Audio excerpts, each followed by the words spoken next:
Solzhenitsyn describes the reactions and actions of staunch Communist Party members imprisoned and devoured by the system they supported and produced. Frequently, the camp system vacuumed people up really without any concern whatsoever for the niceties of individual guilt or innocence. As far as Stalin and his henchmen were concerned, there was probably something that you were guilty about at some point in your past, and there were no shortage of people to inform on you regardless of whether you had done anything. So one of the things that used to happen in the collective apartment buildings, of which there were nowhere near enough of, so multiple families would end up living in the same tiny apartment, was that if you could inform on someone down the hall who, you know, maybe refused to return the quarter cup of salt you had lent them or something like that, if you would inform on them and their family would be carted away to the concentration camp system, then you got to have their apartment. And so in East Germany, at the height of the Soviet system, 1 out of every 3 people was a government informer. And so that meant if you had a family of 6 people, there were 2 people in every room that you were ever in who were ready to say to the authorities anything you ever had the temerity to speak, and perhaps to tell them all sorts of things that you didn't even do, because there was a requirement, if you were an informer, to ensure that you had something to say every time you came in to inform. Well, it didn't matter if you were a devout communist, because from time to time your door would be kicked down at 3 a.m. in the morning and people would come in with jackboots and get you dressed as rapidly as they possibly could and take you away when you were still half awake to the prison in the middle of the city and strip you of your clothes and give you things that didn't fit and shave your head and take you off to a camp, and you'd never get to see your family again. And that happened to millions of people. And it happened to staunch communists just like it happened to people who in principle were opposed to the system. And Solzhenitsyn thought that the staunch Communist Party members who were thrown into the camps had the worst time of it of everyone, because the people who'd already decided that the system was corrupt weren't really surprised when it happened, even though it was still terrible.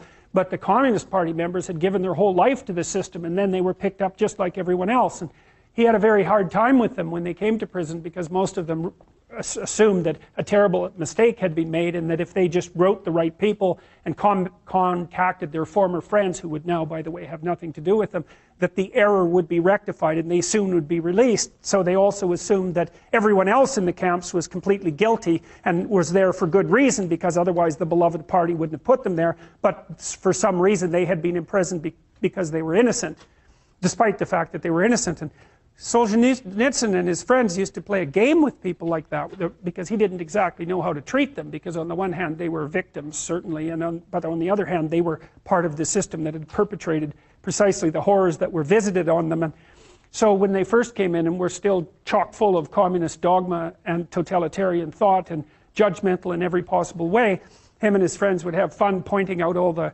shortages and catastrophes of the Soviet system, and then let them run through their algorithmic ideology and to the point of absurdity, and then really not spend much time communicating with them until they broke down and decided that things weren't so good for them or everybody else, and more or less entered the common run of humanity once again.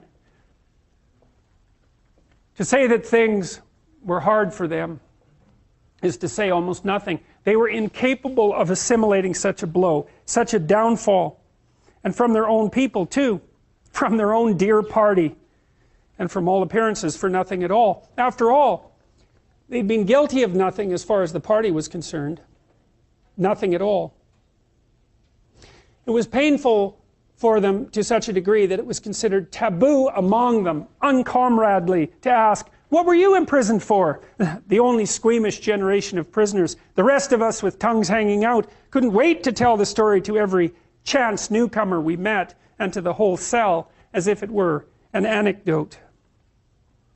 Here's the sort of people they were. Olga Sliosberg's husband had already been arrested, and they had come to carry out a search and arrest her too. The search lasted 4 hours, and she spent those remaining 4 hours sorting out the minutes of the Congress of Stakhanovites of the bristle and brush industry, of which she had been secretary until the previous day. The incomplete state of the minutes troubled her more than her children, who she was now leaving forever. Even the interrogator conducting the search could not resist telling her, "Come on now, say farewell to your children." Here's the sort of people they were. A letter from her 15-year-old daughter came to Yelizaveta Tsetkova in the Kazan prison for long-term prisoners. Mama, tell me, write to me, are you guilty or not? I hope you weren't guilty, because then I won't join the Komsomol. So that was the Soviet youth organization. I won't join the Komsomol, and I won't forgive them because of you. But if you are guilty, I won't write you anymore, and I will hate you. And the mother was stricken by remorse in her damp, grave-like cell with its dim little lamp. How could her daughter live without the Komsomol? How could she be permitted to hate Soviet power? Better that she should hate me. And she wrote, I am guilty. Enter the Komsomol. How could it be anything but hard? It was more than the human heart could bear to fall beneath the beloved axe and then have to justify its wisdom. But that is the price a man pays for entrusting his God-given soul to human dogma. Even today, any Orthodox communist will affirm that Tsetkova acted correctly. Even today, they cannot be convinced that this is precisely the perversion of small forces, that the mother perverted her daughter and harmed her soul. Here's the sort of people they were. YT gave sincere testimony against her husband, anything to aid the party. Oh, how one could pity them, if at least now they had come to comprehend their former wretchedness. This whole chapter could have been written quite differently if today they had at least forsaken their earlier views. But it happened the way Maria Danielin had dreamed it would. If I leave here someday, I'm going to live as if nothing had taken place. Loyalty, in our view, it is just plain pig-headedness. These devotees to the theory of development construed loyalty to that development to mean renunciation of any personal development whatsoever. As Nikolai Adamovich Vilenchuk said after serving 17 years, we believed in the party and we were not mistaken. Is this loyalty or pig-headedness? It was not for show and not out of hypocrisy that they argued in the cells in defense of all the government's actions. They needed ideological arguments in order to hold onto a sense of their own rightness. Otherwise, insanity was not far off. I'm going to tell you a story.